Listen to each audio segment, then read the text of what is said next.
All right. So, Papa Nick Fowler.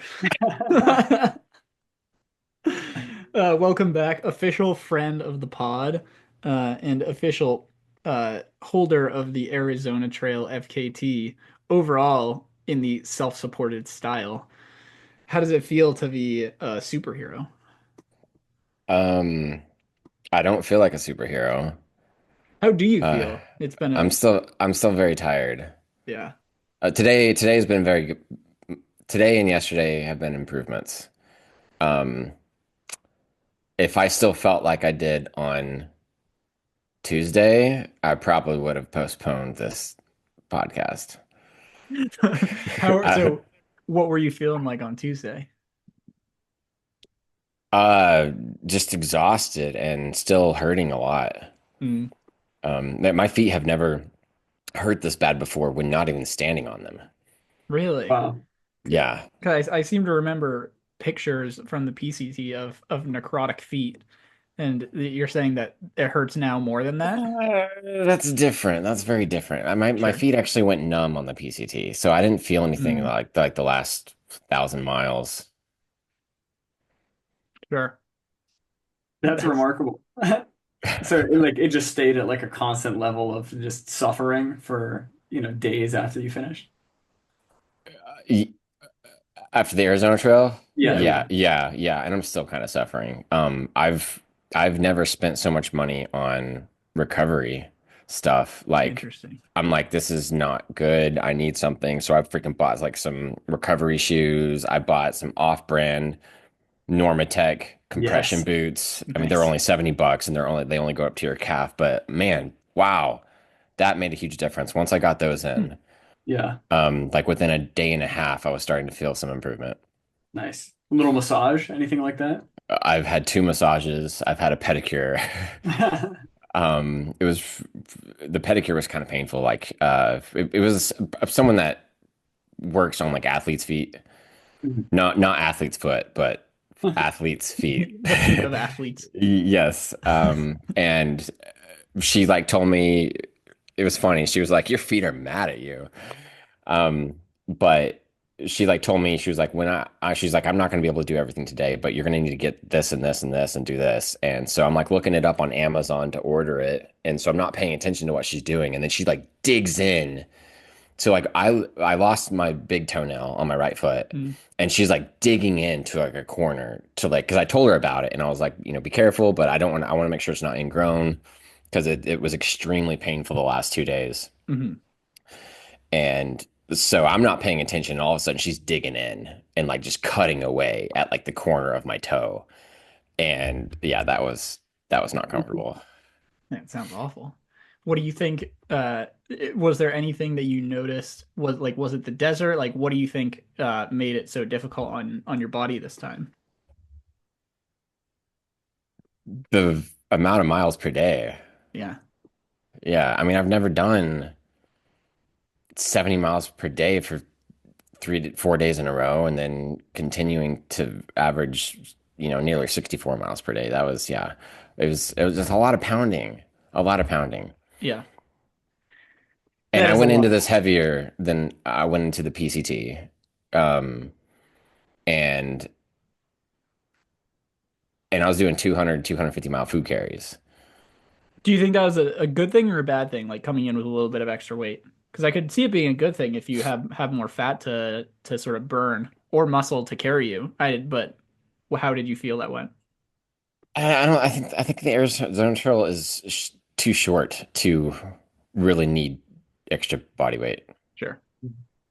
Maybe on the PCT. I went into the PCT 10 pounds lighter on purpose. Like I purposely lost weight because I had an ankle issue and I was wanting less impact on my ankles. Mm, interesting. But in hindsight, I needed more fat on the PCT. So yeah, I would have changed that. And I also probably would have made sure I didn't have an ankle injury. Sure. Yeah. Yeah, I think that makes sense. Good to not have an ankle injury at the start of a 2,600 mile endeavor. Um, so first of all, congratulations. Like, wow. 12 days, 17 hours, 33 minutes for the Arizona Trail that's pretty unbelievable. I don't want to take full credit, but I feel like I don't know if I was the first person to tell you that you could beat it, that you could beat it overall self-supported, but I seem to remember when we recorded our first pod that we talked a little bit out off the record afterward, and I made that claim to you. So you're welcome. That's all I'm trying to say there. Thank you. Thank you. I also have, I'm not trying to take any credit away from you, but I have to give credit to Josh because he's actually the first person that told me Damn it. All right. Good that. job, Josh.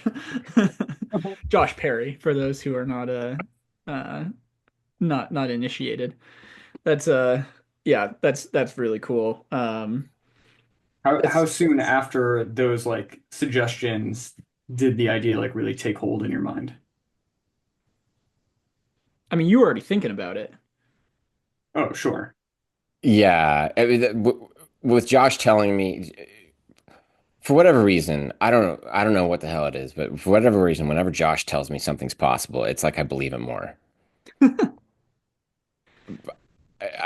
He's magic. I don't know what he does. I don't know how he does it. So when I first was hiking the Arizona Trail slowly in 2023, that's when I first started thinking about doing an Okay, FKT on it because I was like, oh man, this trail is fun. It's freaking beautiful. It's the desert. It's so diverse. Like you get to see something different. Like every like every 12 hours, like something's changing.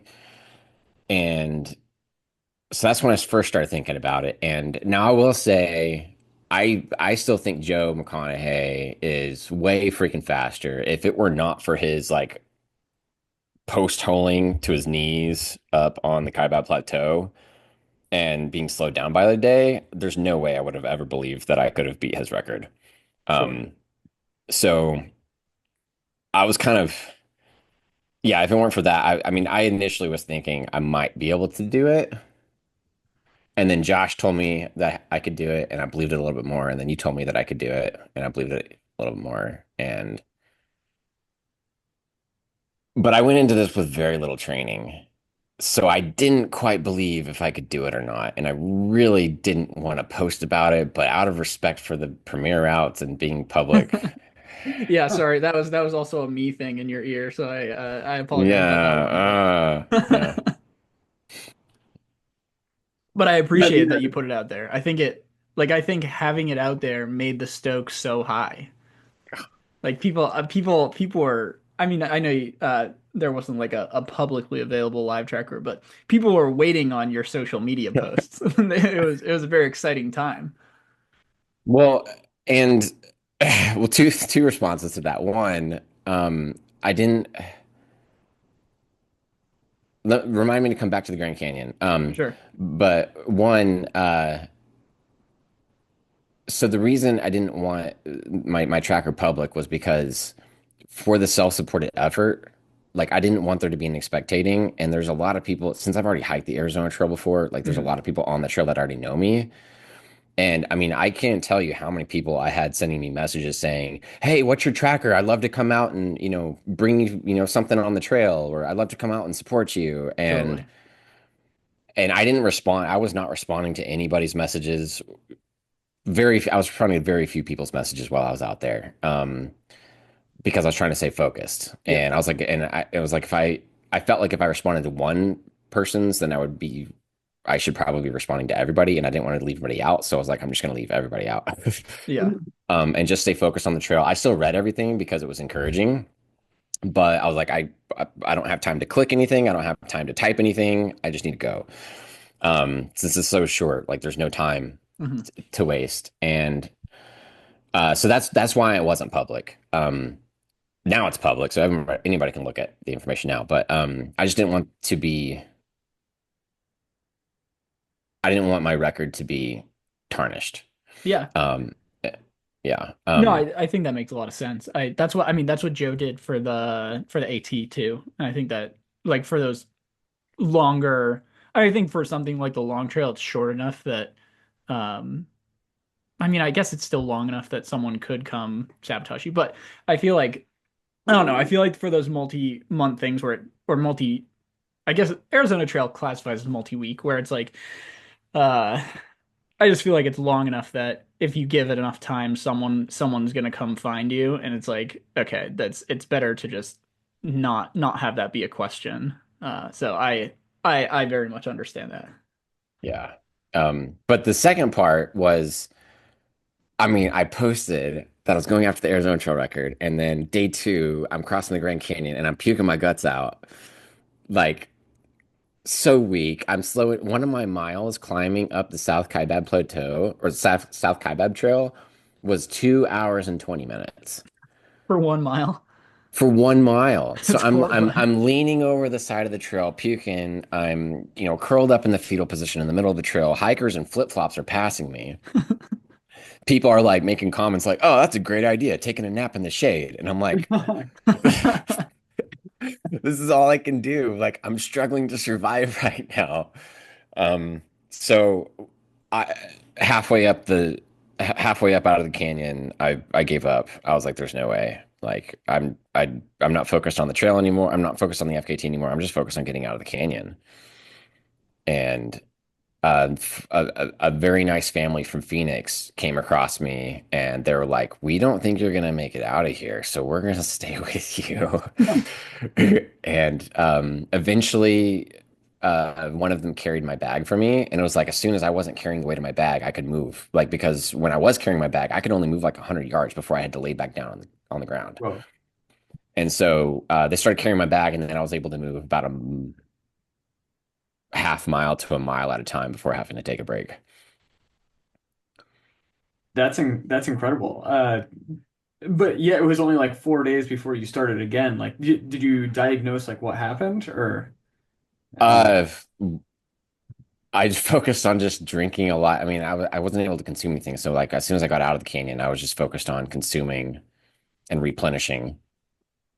And then I got a hitch to Flagstaff, stayed at the night at a Trail Angel's house, rested, and then I was feeling significantly better in the morning. And in my head, I'm thinking, I'm already out here.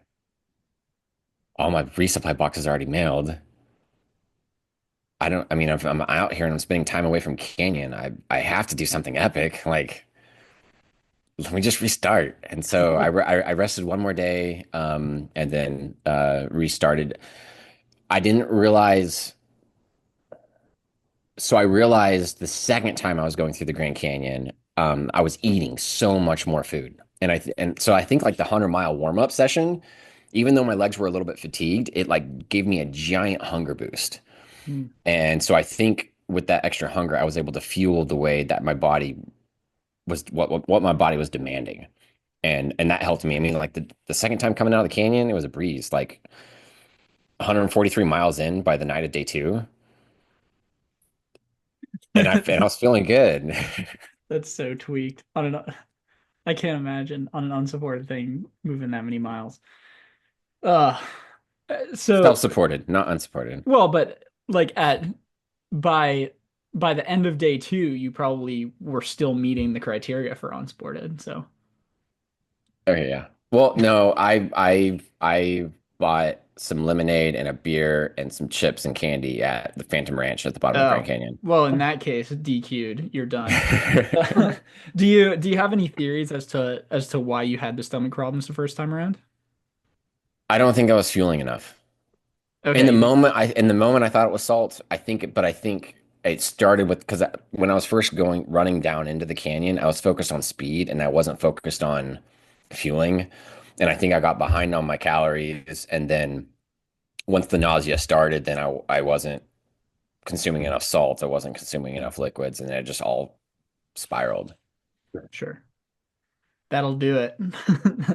That'll freaking do it. Did you I want to bring things full circle to our first conversation because there you do like you're so innovative and crafty with how you do things with your gear. Did you use the Gatorade bottle uh like the sideline Gatorade bottle strategy, or did you use a different water bottle thing? I used different because I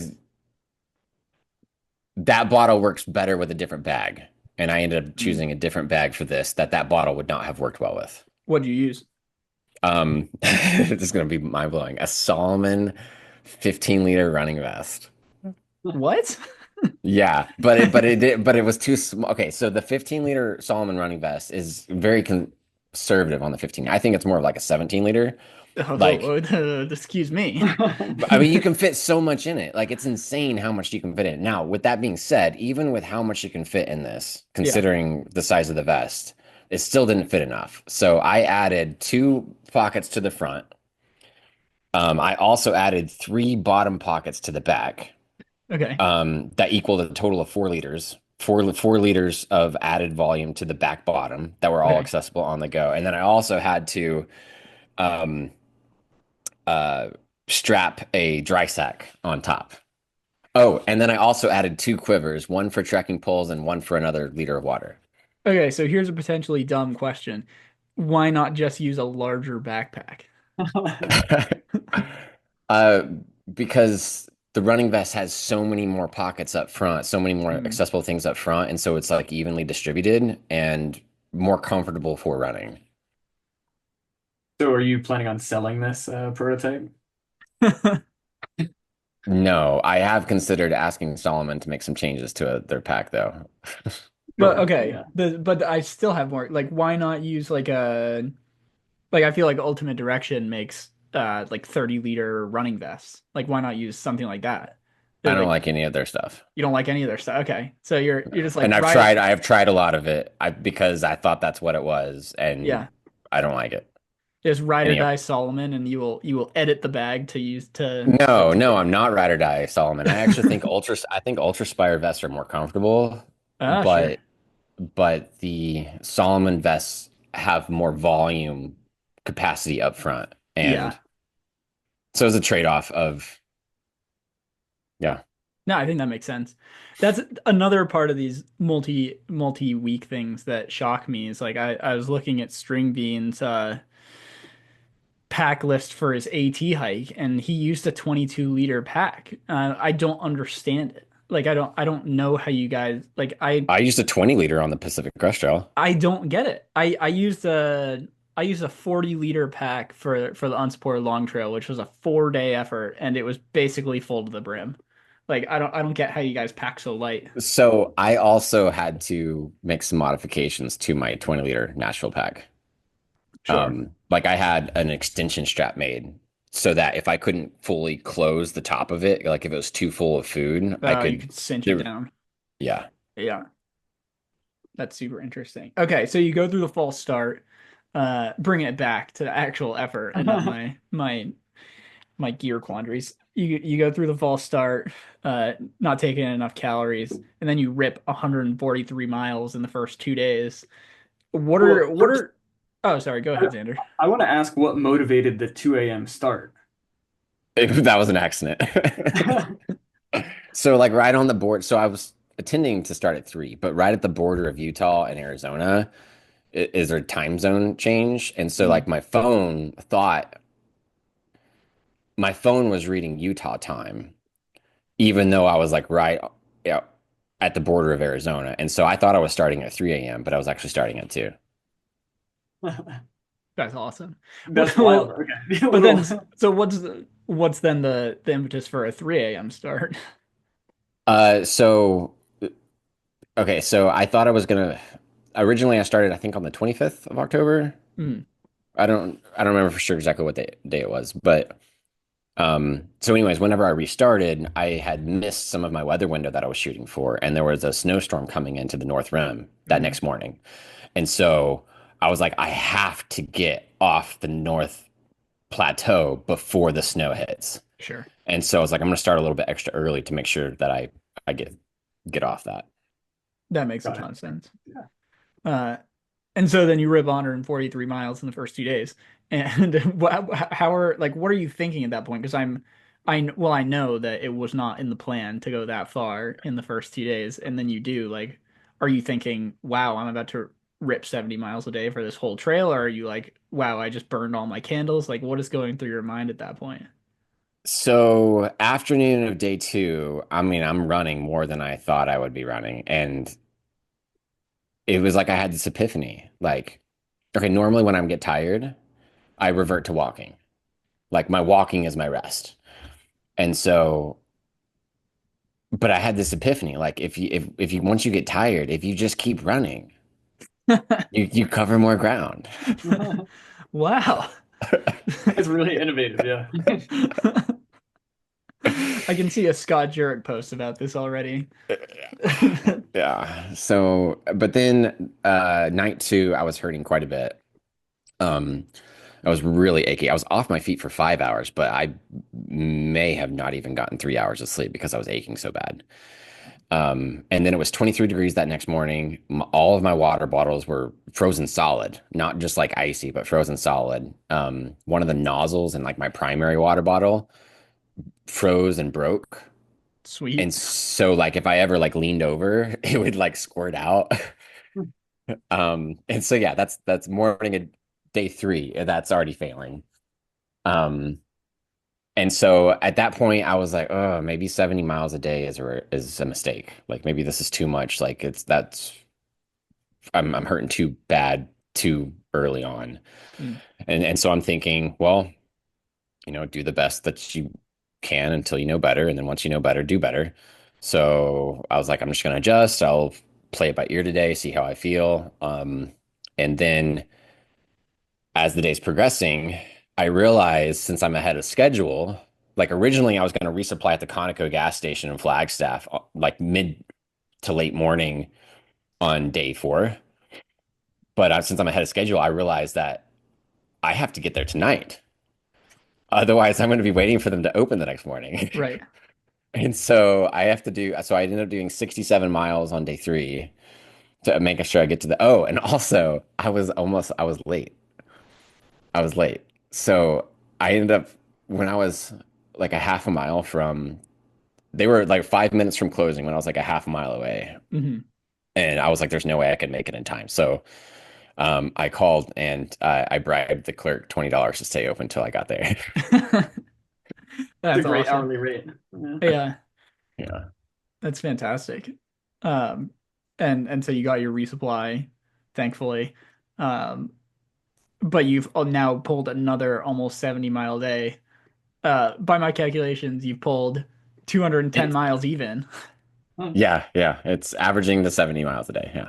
Uh, so are you now like mad with yourself that you thought you should slow down, but you've now pulled another almost 70, or are you uh like what at, I guess this is a more meta question, but like at what point do you start thinking, oh, I could like overall I can do overall. Like this is within my grasp.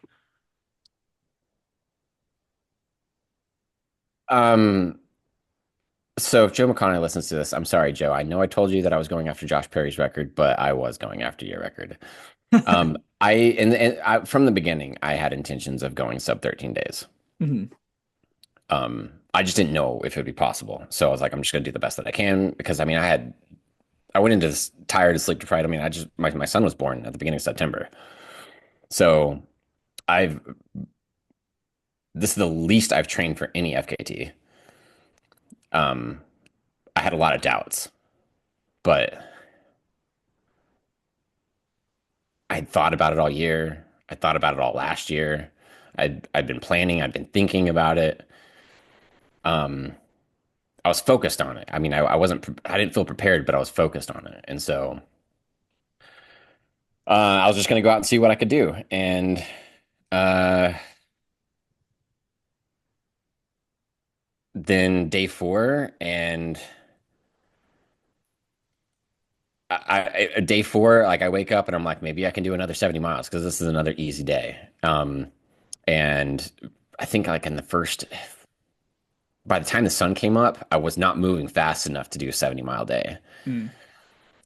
But then I had to refocus and a regrind, and somehow I pulled off another 70-mile day. And then I was really hurting the next morning. I So was what's oh, go ahead. I did not take enough ibuprofen. I only took enough ibuprofen for 4 a day because I wanted to limit myself. Hmm. It's good for your kidneys. Oh, and that was a mistake. That was such a night of the night of yeah, the fourth night. I was swimming in a sea of pains, and I was like, I have to get more medicine. This is not working. Uh, what do you so you've like how do you compare the Arizona Trail terrain wise to something like the PCT? Is it similar terrain, harder terrain? I mean, I know the PCT is varied because it's so long and goes through so many different sort of terrains, but um like I what's sort of the layout on the Arizona Trail in terms of where are the hard sections, where are the easier sections? Um, like is the north conducive to the biggest miles, do you think, or do you think you just hit it harder when you were freshest? Oh no, 100%. Yeah, the northern 300 miles is the easiest. Okay. By far. It's mostly flat, other than crossing the Grand Canyon. Yep. I say that. I mean, like day one, before even getting to the Grand Canyon, you have like, like nearly 10,000 feet of elevation gain, but it's over so gradual, like it feels flat. Sure. Um, there are some of the mountain ranges on the Arizona Trail are definitely harder than some of the climbs on the PCT. But there's a lot of flat on the AZT that kind of evens it out. Okay. Uh, definitely longer water carries. Yeah. Um,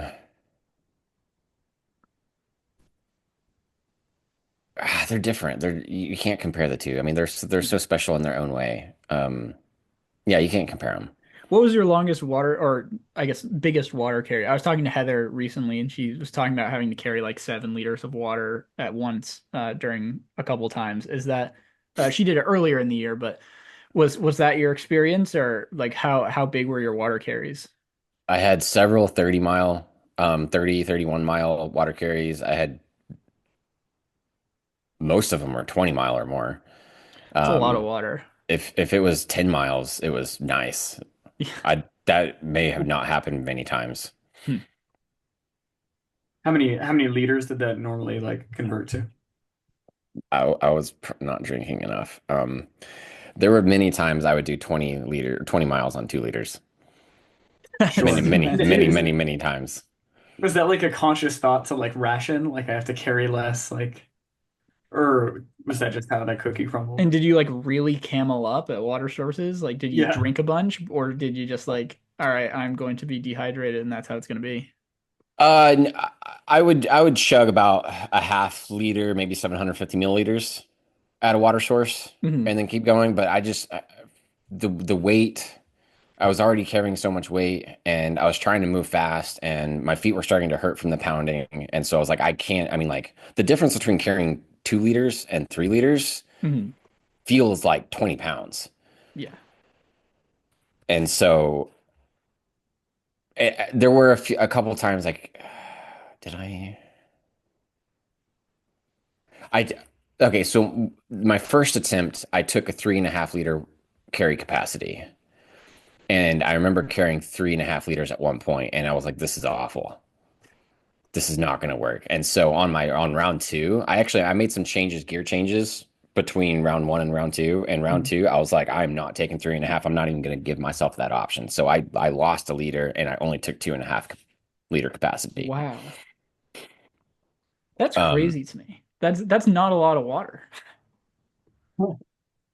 Yeah, well, I, Will guzzles water, I do so go, yeah. well, so also I carry a lot of food and you Mhm. drink all of your calories. Right. So if I'm like low on water, I can start to ration my water and just consume food. Sure. And like candies and stuff like that can like make you salivate and make you think that you're getting more hydration. It's very interesting. Uh, I think this is more of a meta point. I don't think we've talked about it yet. Is there are a lot of long distance trails out there. What in particular about the Arizona Trail drew you?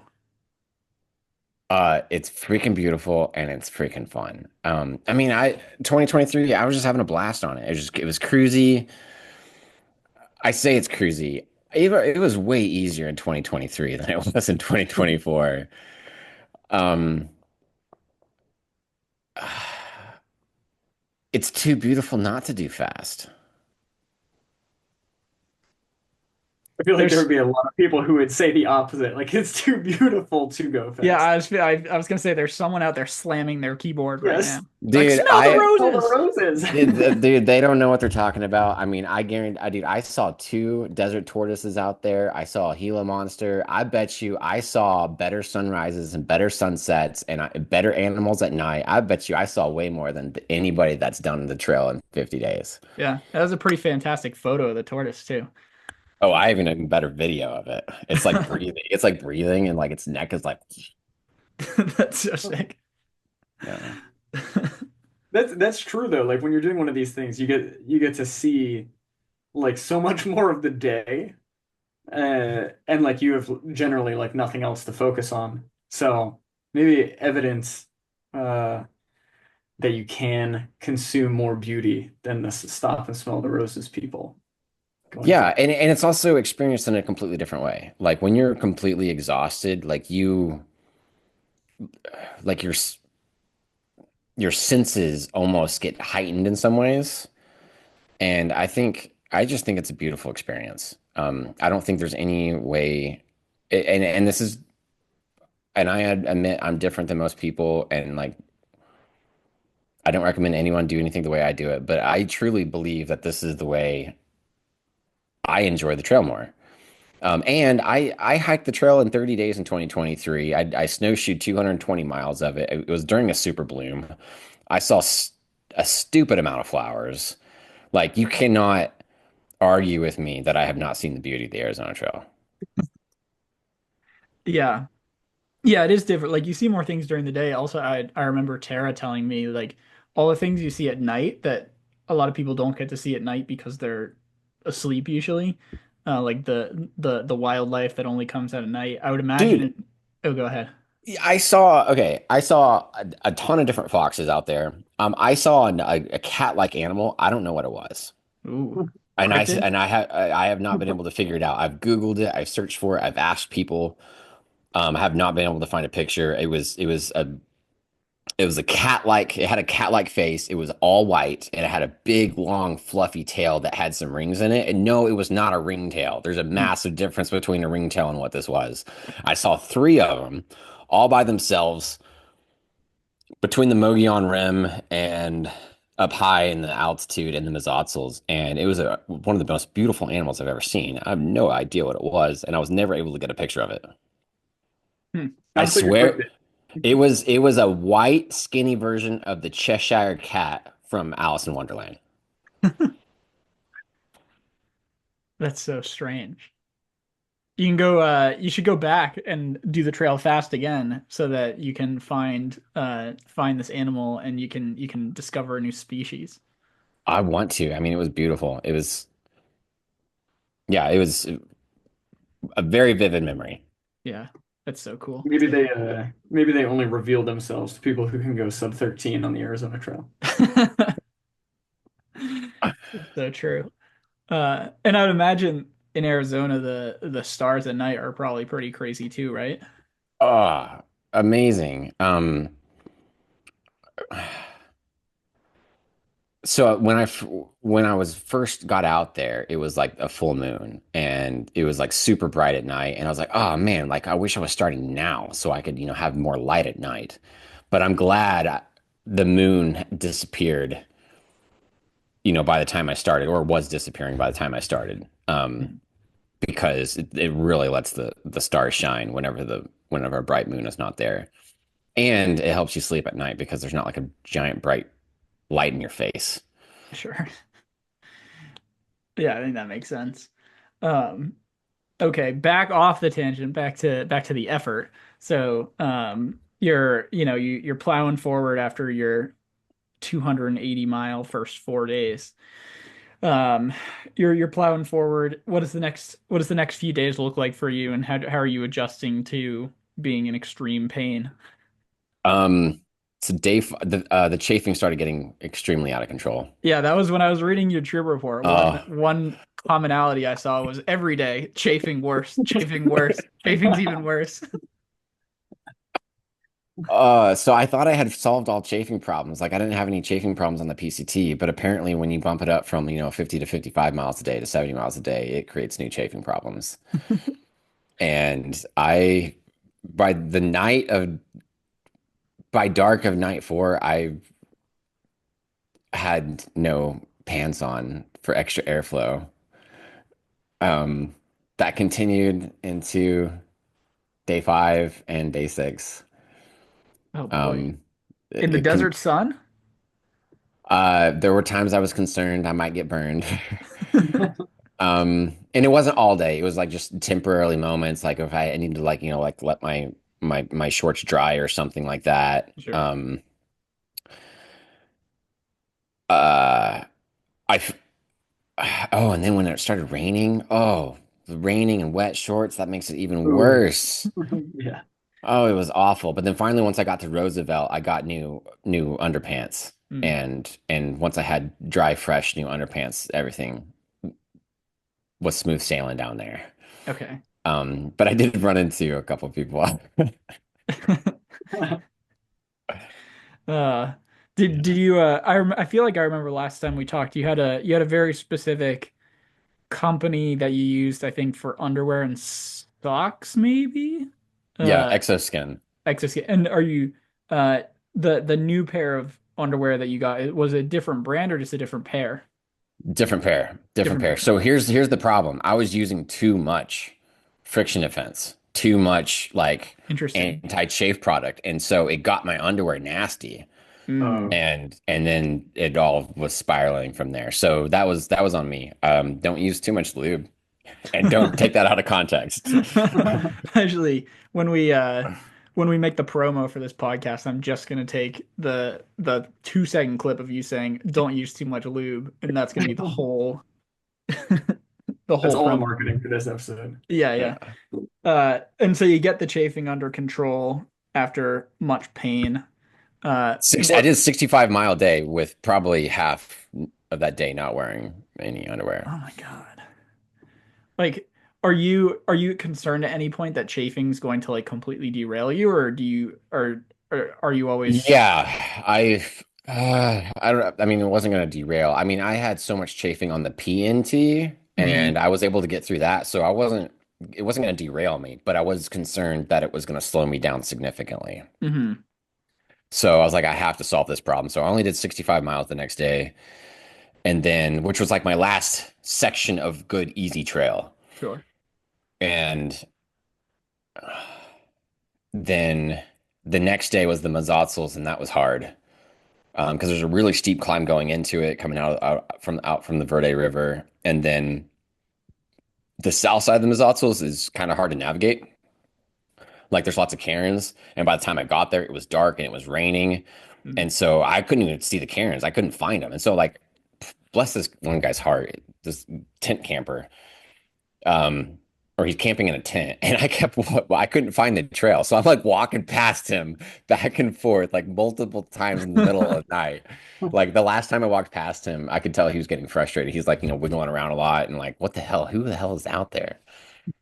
Um, but it was, yeah, the rain was kicking my butt. I kept going the wrong way down washes and like until eventually there's like a drop off and like, a form of like a slot. And I'm like, I'm hiking. I'm not canyoneering. Like this is not the right way.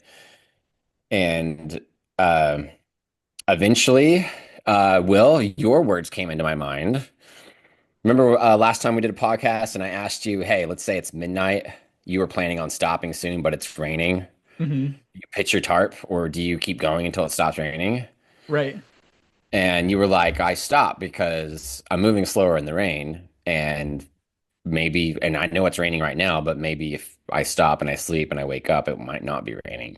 It's reading your report, it seems like that didn't work very well. So I stopped. Yeah. I stopped trying to set up my tarp in the middle of the trail and it's crazy windy, crazy raining, and I'm setting up the tarp and it's like blowing all over the place and while all my stuff is getting wet. Finally, I get the tarp pitched. I get up underneath it. I'm soaking wet. I get inside my quilt because I'm wet. I get my quilt wet. And then the wind blows my tarp over, pulls one of my tent stakes out of the ground because I pitched it in a horrible place with really, really hard ground. And so I have to climb out from underneath it, get completely soaking wet in the rain again, re-pitch my tarp, put rocks on all my tent stakes to make sure it doesn't blow down again. And I get back in my quilt even more wet. And it was freezing cold. Everything's wet. And my quilt was wet the remainder of the trip. Or one night it kind of dried out, but then the next night it got soaking wet with condensation again. So it was wet the whole time. Sick. And That's night, awesome. most of the remaining nights were below freezing at night, and so it was horrible sleep, Yeah, crap that sleep. sounds gnarly. That sounds that sounds awful. To defend myself, I, I think I had a caveat in there of on East Coast trails, you can usually push to the next shelter and then stop. But you guys don't have that luxury out there. We're glamping over here on the East Coast, so it's yeah, that sounds brutal. And so you're Yeah, it started going downhill after that. yeah, so you're chilling out there in the harder part of the Arizona Trail, right? You're chafing like crazy, all your shit's wet. It's below freezing. Um what are the things that keep you out there? Like I did you ever have thoughts of this sucks, I would rather be home with my baby boy? Or are you would you like what Ask me that on day 9 or day 10. Ask me that on day sure. 10. Okay. But I mean, at this point, so I mean, I was starting to, when I was starting to ache really bad and I was getting bad sleep because I was hurting so bad, like on day 4, in my mind, I mean, I was getting tired already. But in my mind, I'm like, I only have 9 days left. Like I'm in the single digit days. Sure. I was destroyed when I only had 9 days left on the PCT. Hmm. I feel amazing compared to where I was when I only had 90 days left, 9 days left. Like, let's freaking go. Like, Yeah. this is, let's put the pedal to the metal. Like, this is, and I was fired up. And so then when my quilt got wet and like everything was, really sucking on, so day 6, I camped at mile 400 exactly. Hmm. And then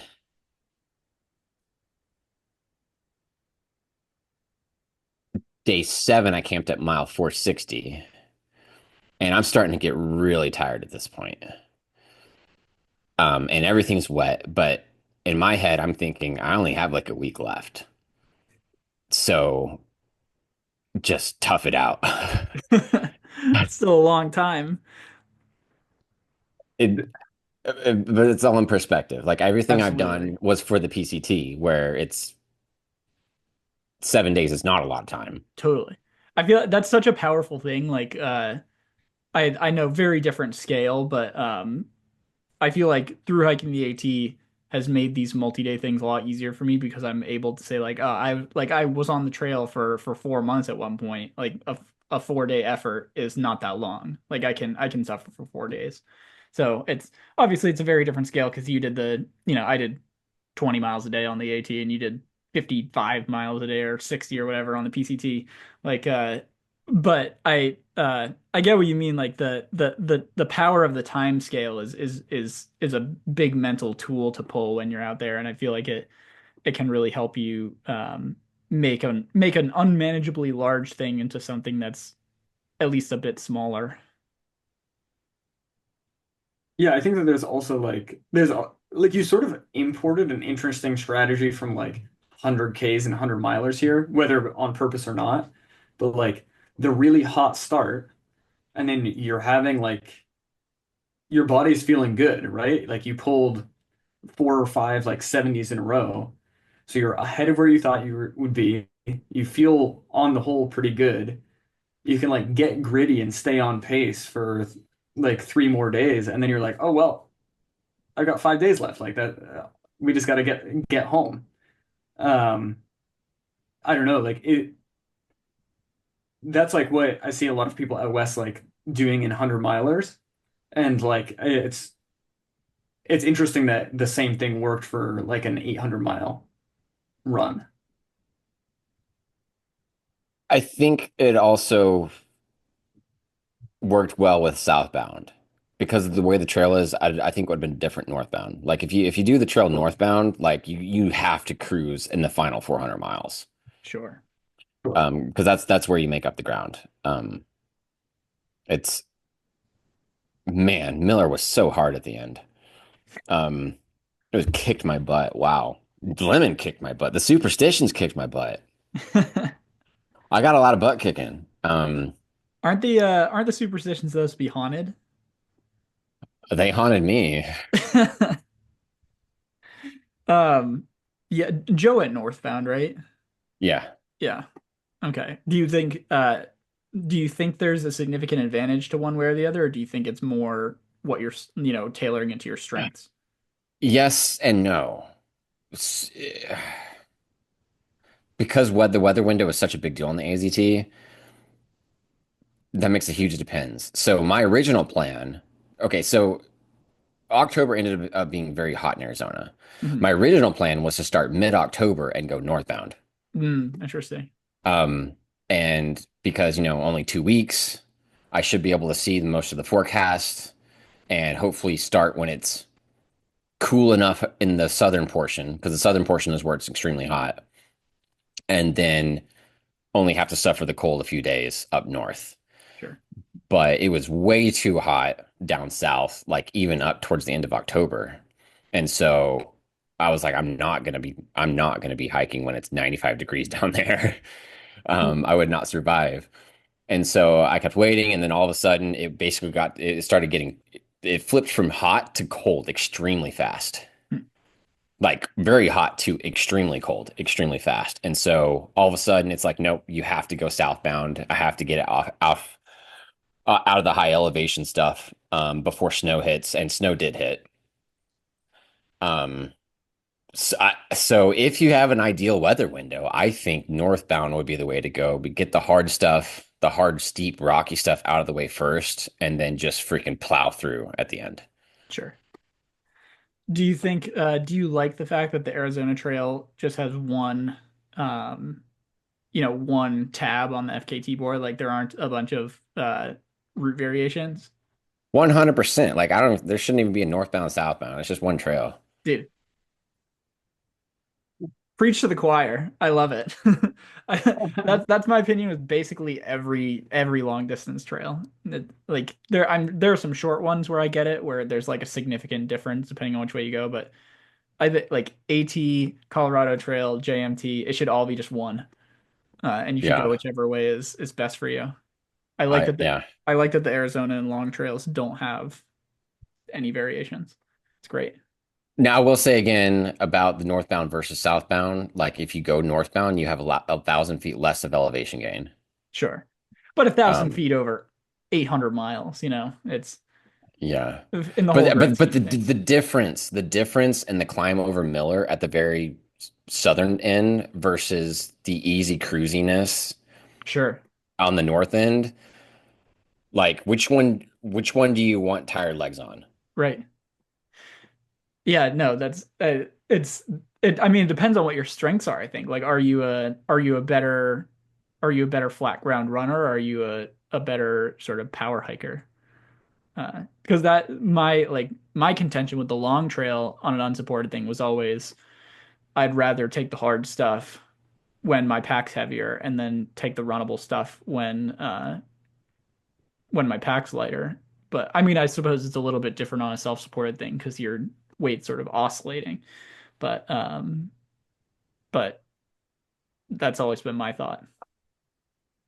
Yeah, I don't know. Like my worry would be like doing the faster stuff late. It's like, what if you just like simply cannot take advantage of it? What if you don't have it anymore?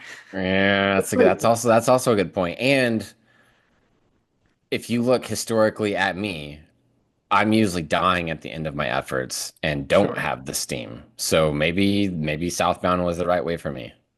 But this time around, it seemed like you finished pretty strong. I tried. I was doing everything I could, but it was really hard. I was in rough shape. I was falling a lot. I was bleeding a lot. I was crying a lot. Um on day 9 or day 10.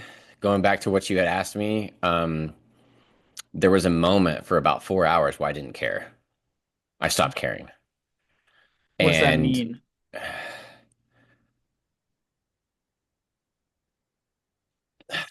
so it may have, I'm still trying to figure out where it all came from. I think it may have been a combination of different things, but like so when I did 65 miles, but I could only count 60, I did 5 extra bonus miles in the freaking wrong missed turns. I'm like, I did all that freaking effort. I have been working so hard and I'm losing all this to my own mistakes. Hmm. And that, I mean, that hurt so bad. And then I wake up the next morning and, my quilt is completely soaking wet from condensation again, and it's freezing, and it's a beautiful sunrise. Oh my gosh. And I pass these three AZT hikers. They're all cowboy camping. They're sitting up in their quilts watching the sunrise. And I'm like, I could just be sitting watching the sunrise with my son right now. And instead, I'm doing 5 miles in the wrong direction. What the hell am I doing out here? Um, and my tongue was so raw from all the sour Skittles I was eating. And so when I passed those three hikers, I was like, you guys want some sour Skittles? And they're like, yeah. And so I like threw all of my sour Skittles at them because I could not eat them. And it was just dead weight. Um, and then, so I stopped caring. I messaged Josh Perry. I was like, we have a problem. I don't care anymore. And we talked for a little bit. I mean, the weird thing is when I did the 65 miles, or I could only count 60 the day before, like it was almost like I got my trail legs under me. Mm. Like I was starting to feel good again. Like my legs finally weren't aching. I was just so my it wasn't the pain of the aching anymore. It was just crap sleep. And so I'm like, man, I'm actually feeling good. Why do I not care? And then like 4 hours later, I had several people on standby to make phone calls to like help me with my mindset and everything. And one of my friends, Christy, that's helped me quite a bit on a few that I always call her when I cry. And after a conversation with her, um, a few more miles in, and then it was like, all right, ding, like something clicked and I was remotivated. It was like a 4 hour delay of not caring. So I wasn't grinding for 4 hours. I was still moving at 3 miles per hour, but I wasn't like grinding. Sure. Got remotivated, started climbing up Mount Lemon, which is arguably one of the hardest mountains out there. And I was so tired, so exhausted. I just started kicking my butt. And I only did 55 miles that day. It was 5 degrees with wind chill on the top of Lemon. So I did all I could just to get down to 4,300 feet to, get away from some wind, Hmm. and sleep in my wet quilt again. Um, right before where I got to where I wanted to go, I was so tired. I got turned around in a wash and I started going down a side trail, which was not the right trail. And I realized it was the wrong trail. So I turned around and I went the wrong direction on the actual trail for nearly a mile Oh, before I realized I was going the wrong way. Ugh. And I'm like, I'm so tired. I was so ready to sleep. It added on nearly 2 more miles. And then, the next day is a new day. yeah, man. Did you have like a redux of the not caring? Right? Like it's a this similar mistake, still bad sleep, it sounds like from your trip report. No, no, I didn't have I wasn't not caring again. I mean, at this point, in my head, I only had 2 days left because the next day is day 11. And it's a little bit more than 2 days left, but in my mind, I'm thinking 2 days Mhm. to, to, as a mind trick. And so then I do 64 miles the next day, with like nearly 12,000 feet of elevation gain because of more wrong turns. Sweet. I can only count 60 miles, but I went up and over Micah, which is one of the steepest climbs, but it's actually pretty cruisy and easy. Like it's well graded. Um, and I'm cruising coming down the other side of Micah, like just flying, like we are jamming. I'm like, dude, I'm gonna crush today. We are gonna end this good. And I'm getting so freaking tired. And I cruise all the way down the mountain and there's a house. And I'm like, there was not a house last time. New development. And so, I pull the map out and like sometimes I'm far out, like the GPS doesn't know where you're at and it takes a second to like, calibrate. Yeah. And I'm like, oh my God, where's the red line? I'm nowhere near the red line. I'm like, just wait a second, wait a second. It's got to recalibrate. And it doesn't show up. And I zoom out. Like, that's how far away from the trail I am. I have to zoom out. Oh, that's so And, brutal. and I ran all the way down the mountain on the wrong trail. So I have to go all the way back up or half of the way back up. Um, but man, that lit a fire under my butt. That's the fastest I have ever ran uphill before. Yes. I was sprinting uphill for 2 miles. So that is just like a huge like sea change from like 36 hours prior, right? Like you are blazing right now, right? Yeah, yeah. I mean, every foot placement was perfect. Right. Like Did I you wasn't tripping over appreciate anything. that in the moment? Like how different this was compared to a day and a half ago? No, I was so pissed off. I was furious. I was throwing F-bombs left and right. I was screaming. I was yelling. I sent some very coarse words to Joe McConaughey. Not at him, but just in frustration. Like I'm like, I just lost 5 miles. Um, and so at this point, so I had my friend Katerina, Kat, she knows the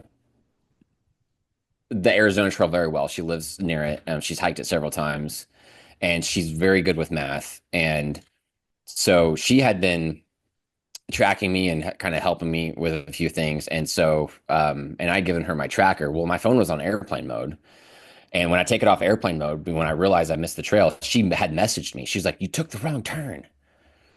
And I'm like, "You even tried to notify me." And I didn't know because my phone was on airplane mode because I'm trying to preserve battery power. And so she was like, "Nick, I'm so sorry. Like, I knew that was a tricky turn. I should have told you and warned you about it, especially since you've already been missing so many miles." And so at that point, like, I was so tired, I couldn't really think. And so at the end of the Pacific Crest Trail, I was so brain fried in the last 10 days that I couldn't do math. I couldn't think. I couldn't think about what was possible. I was just Mm. trying to move. And so I already had in my mind that I wanted somebody on standby that could do math for me, that could tell me what's possible. Yep. And so Kat became that person. And at this point, she's like, "Don't be disappointed. Like you can average, like 43 miles per day and still break the self-supported record. You can average 55 miles per day and still break the supported record." And I'm like, "Don't give me those numbers. Give me what's for sub 13." Yeah. And then she's like, "Well, for 12 days, you could do 75 miles per day." And I'm like, "That's not going to happen. Like, got to give me something that I can do." And so then at that point, like she almost became like laser targeted focused on my inReach. And anytime I came up to like a tricky part of the trail, she started messaging me on my inReach saying, "Hey, just FYI, in like 5 miles, this is kind of tricky. Make sure you're paying attention to your map." So I was extremely grateful for that. And then Will, you send me a message saying, "Empty the tank. Don't have any regrets. Like, don't be mad at yourself for not pushing hard." And so, will a combination of you reminding me to not have any regrets and then feeling like I had Cat as a safety buffer to like kind of guide me. I mean, I was just doing all I could just to move. But somehow I was still running. And I did another 60-mile day, like mostly uphill. Um,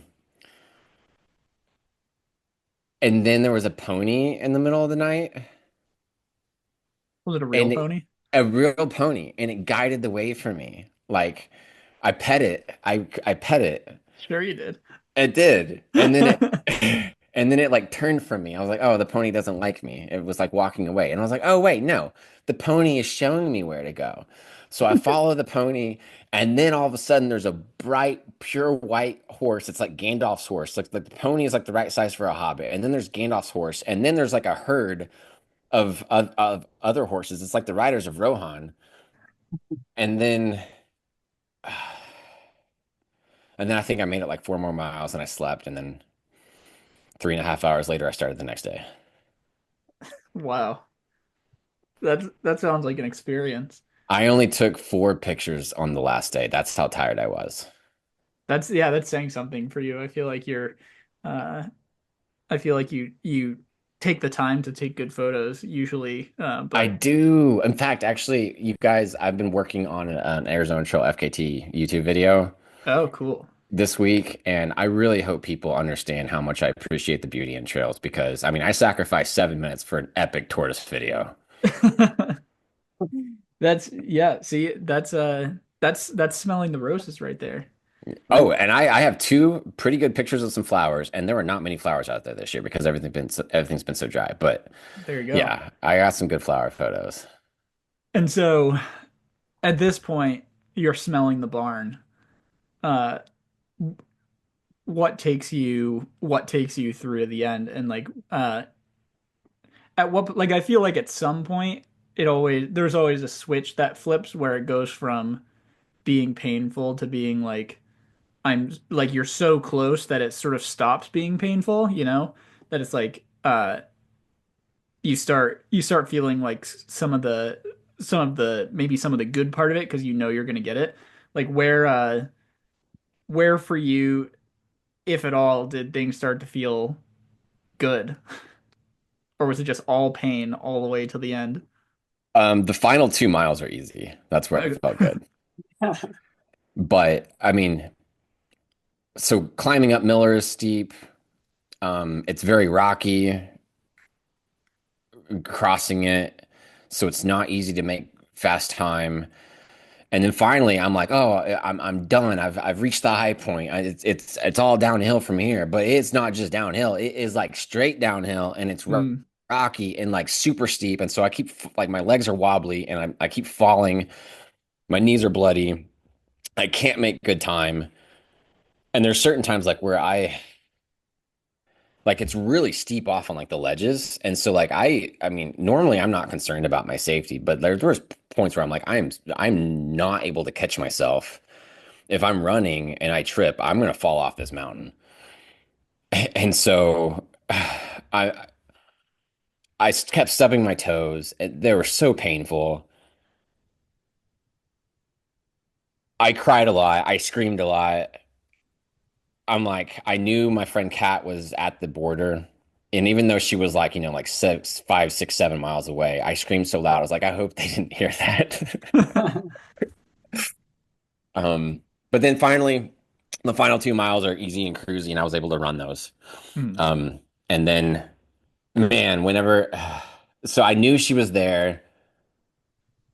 And so I was expecting to see lights around like any corner. And then all of a sudden I see like a red headlamp light and then I hear her cheering because she sees me coming. And then next thing I know, my name is spelled out in candles at the end. It says Nick AZTFKT, like spelled out in candles. Like it's just epic. And there's candles around the monument. So it's like lit up like a beacon. So I know where to go. And it was just epic. I run to it. I take a photo to have a timestamp for the end. And then I just immediately lay down on the ground with my pack still on. And I just start bawling. Like it just all lets loose. I was so tired. Uh, it sounds like a pretty magical ending. It Uh, was it was very magical. do you, now that you're getting some time to process and all that stuff, uh, I know we've talked in the past about having sort of difficult feelings with efforts in the rear view mirror and feeling like you didn't get the most out of it. What are your thoughts on this effort? You know, I know you're still very fresh on it, but are you satisfied with it? Do you feel like there was there's like more for you? Like what like obviously everyone else who looks at this thinks that was incredible. Like he has nothing else to he has nothing else to prove, but like our own internal thoughts can be a lot more complicated, I think. So like what are your thoughts on this effort as a whole? The AZT is definitely um someone can definitely do the AZT in sub 12 days self-supported. There's a lot of time left on the table. I made a lot of mistakes. I mean, I added on 11 bonus miles. I went into this with very little training. Like, imagine what could have been possible if I went into this prepared. Um, I lost my sun hat. Um, so like my face was baking, you know, and when you're going southbound, the sun's in your eyes the whole time. Mm, Um, I could have made a lot of improvements out there, but I am satisfied with it. Like if I'd gotten better sleep, like I'm already decided now, like I'm gonna get a synthetic quilt because the last 5 days of the PCT, my quilt was wet. Last 7 days of the Arizona Trail, my quilt was wet. Obviously, this is a common theme, so I'm gonna get a synthetic quilt so cold, wet sleep shouldn't bother me as much anymore. There's a lot of time left on the table, but I am satisfied with it. I It was good for me mentally, um, because I actually attempted a Colorado Trail FKT this summer, like sure. very under the table. My original plan this summer, so June, I did the Oregon Coast Trail FKT. Um, as a way to sandbag an FKT because I wasn't sure what was going to happen the rest of the year with Canyon being born. I was like, but I want an FKT. So I was like, okay, as long as I can get the Oregon Coast Trail, then the rest of the year, if nothing else happens, at least I got an FKT. But I also wanted to test what 65 miles a day felt like. Hmm.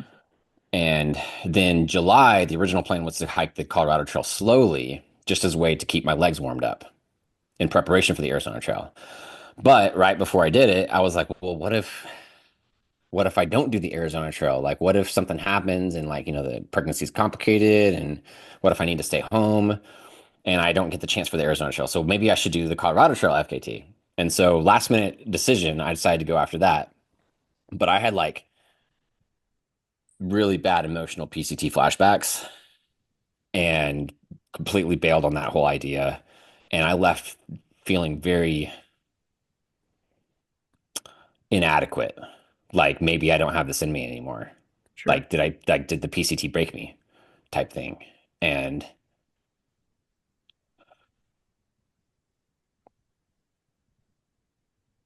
I still have so many emotions about the PCT. But it was good for me to be able to do the Arizona Trail the way I did it.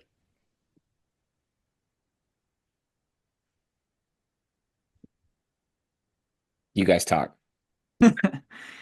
Yeah, man. Thank you for sharing that. I mean, it's uh we put ourselves out here for these efforts and you know how vulnerable it feels to do that and that gives me even more respect for the fact that you announced the Arizona Trail in advance.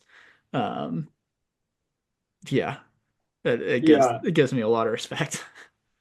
I think I also like really, really respect doing the Colorado Trail. And then there's like, you say that you sort of tested your legs with like a 70-mile day before. It didn't go to plan. You had a full start. It didn't go to plan. And like you still got out there. Still announced it, still got out there and like, gritted your teeth through some really tough stuff. And I think it would have been really easy to say, I just had a kid. Things didn't go well on the Colorado Trail. Let's just put this thing on hold till next year. It's clearly not my year. Let's put it on hold till next year. Uh, and you didn't do that. And lo and behold, it is your year. Like this, it's like pretty incredible. It's really incredible. Um, and Thank you. inspiring. Yeah. So to sort of start to wind down here, I can't remember if it was Finn or I can't believe or I can't remember if I saw this on Finn's story or on uh, Jeff Garmire's story, but someone retweeted something from someone saying, "How are we going to get Nick into Cocodona?" I feel like last time I talked to you, you had no interest in the race scene. It's way too expensive. I will not spend that much money for a race. That's no. I have a kid. I got to. Let's talk. Let's talk. We'll talk later. In any case, do you have are you ready or willing to give any hints about what's next for Nick Fowler? Or do you even know? Or are you retired? What can the people know? I mean, I still have unfinished business with the Washita Trail. Because I've attempted that thing 12 times now, I think. Um, so spring, I'm gonna go after that. Cool. But that's just Just a the personal local, vendetta. yeah. Um, I'm I'm pretty sure I have plans for next year. We've already been discussing it, me and Hannah. I may or may not already have a permit. Um, Oh, so it's a permit trail. Very nice. but I also am not sure if I want to do it. I haven't It, fully made up my mind yet, and I might. Again, I fully reserve the right to just retire and be a dad. totally. Is it in the US? Of course, it's in the U.S. Well, there's only really two trails I can think of that would require a permit for the US. So, Well,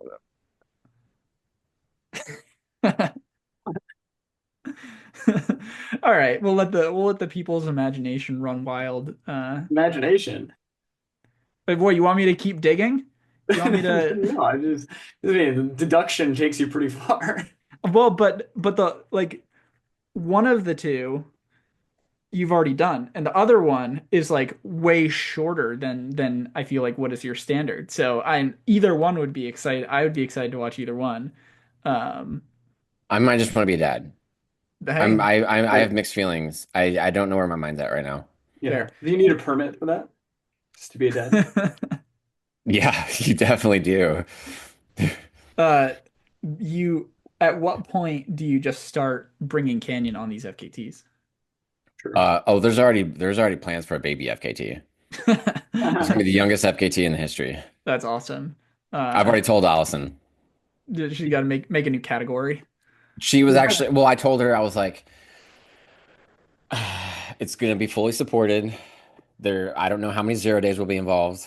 Um, even though it's only a half mile. Um, you know, and she was like, well, so much for Fowler's being unsupported. That's awesome. Well, very inspiring effort. It was a pleasure to watch unfold. I think the FKT community as a whole uh, can echo that sentiment. You're quickly becoming, I mean, you already were, but quickly becoming one of the real pillars of this.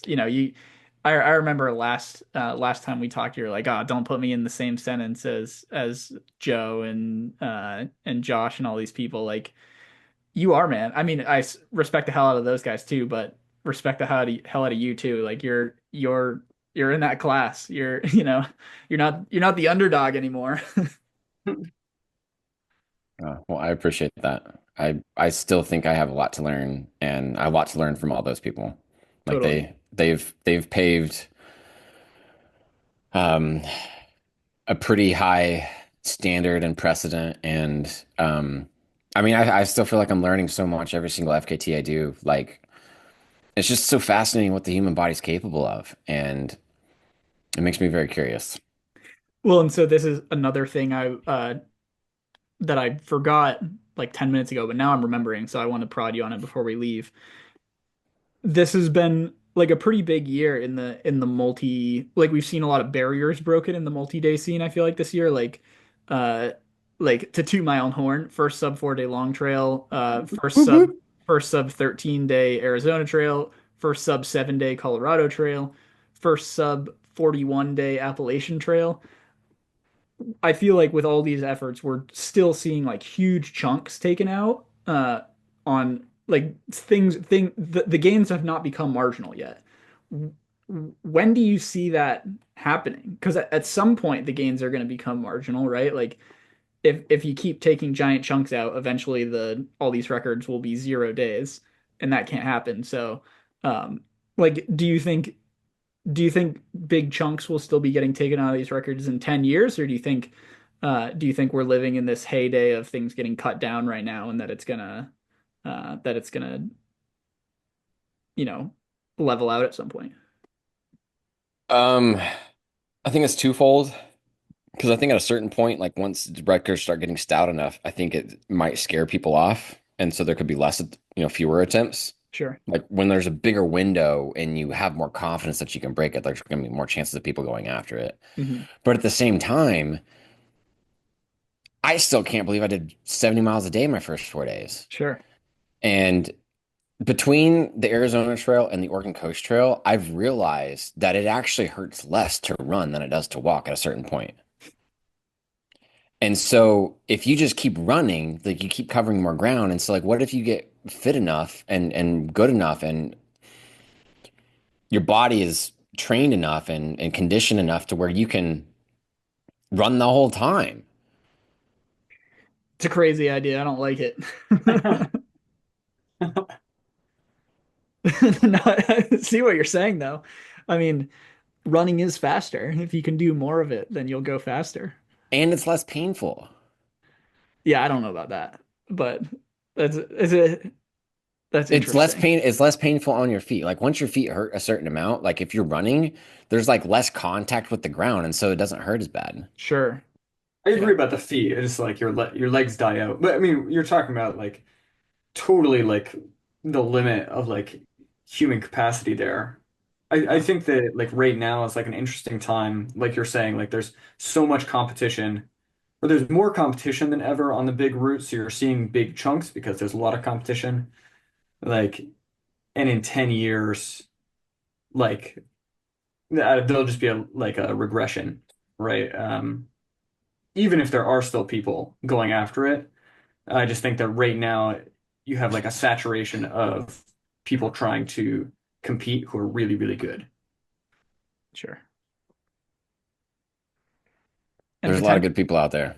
yeah, and potentially the best of all of them is on our podcast right here, I don't know about Papa Fowler. that. All right. With that, it's late. We'll let you get back to the fam. But thanks so much for coming on and chatting with us. A pleasure as always. Yeah, it was super Um, cool to get to hear the story. yeah. I enjoyed it. It was good to meet you too, Xander. And if you decide to use your long trail permit this summer, feel free to come out east and we'll hang out. I would All love to right. hang out with you, Will. All right, man. We'll see you. Bye.